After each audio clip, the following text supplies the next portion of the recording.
on perdait beaucoup d'étudiants.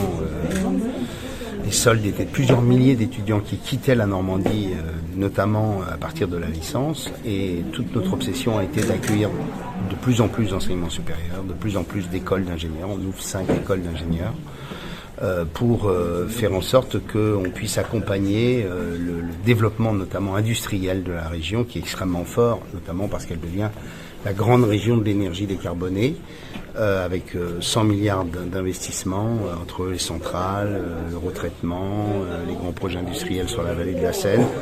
Et donc il nous fallait cet enseignement supérieur et il faut, j'allais dire, jouer toutes les cartes. C'est les centres de formation par apprentissage, on a fait de gros efforts. C'est des écoles d'ingénieurs, comme je disais. C'est des écoles qu'on est allé chercher, comme par exemple la Cato de Paris qui est à Rouen, comme par exemple Sciences Po Rennes qui s'est installée à Caen.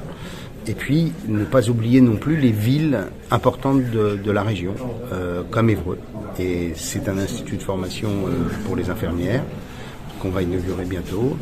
Et c'est par exemple l'IT2I à Vernon et c'est aujourd'hui cette école d'enseignement supérieur à Évreux.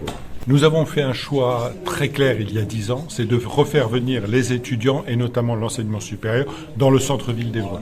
Nous étions à l'extérieur, le SCCI était à l'extérieur, l'école d'infirmières était à l'extérieur.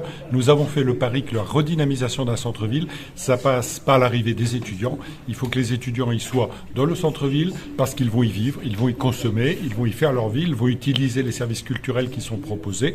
Nous avons mis des dizaines de millions d'euros dans la réhabilitation du centre-ville d'Évreux. Dorénavant, dans un centre-ville rénové avec des établissements d'enseignement supérieur de grande qualité, il n'y a aucune raison qu'Évreux ne soit pas attractif. On est le deuxième acteur derrière l'éducation nationale dans la formation des jeunes. Donc c'est évidemment la principale préoccupation, c'est de répondre aux besoins des entreprises. En même temps, ça permet d'être sûr de donner aux jeunes des formations qui vont leur assurer un travail immédiat. On a des taux d'insertion dans l'emploi qui sont de 92% par exemple pour le SCCI. Donc un étudiant qui sort, il a 92% de chance d'avoir un CDI dans les 6 mois de sa sortie.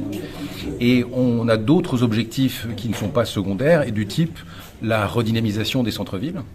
Et l'exemple aujourd'hui de ce campus en est la représentation parfaite, puisqu'on a choisi d'ouvrir ce second campus de l'ESCCI dans le centre de ville, à 3 minutes de la gare, ce qui permet de résoudre aussi les problématiques de mobilité pour les étudiants, pour les professeurs, et à 2 minutes du centre-ville, ce qui permet aussi de redynamiser 300 jeunes qui arrivent dans un centre-ville et qui vont naturellement redynamiser les commerces, les lieux de vie publique et ainsi de suite.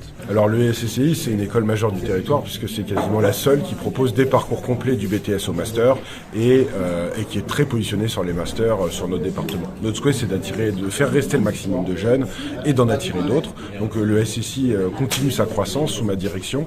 Aujourd'hui, c'est près de 700 étudiants en apprentissage à la rentrée, plus 10% à la dernière rentrée qui ont pu rejoindre nos effectifs.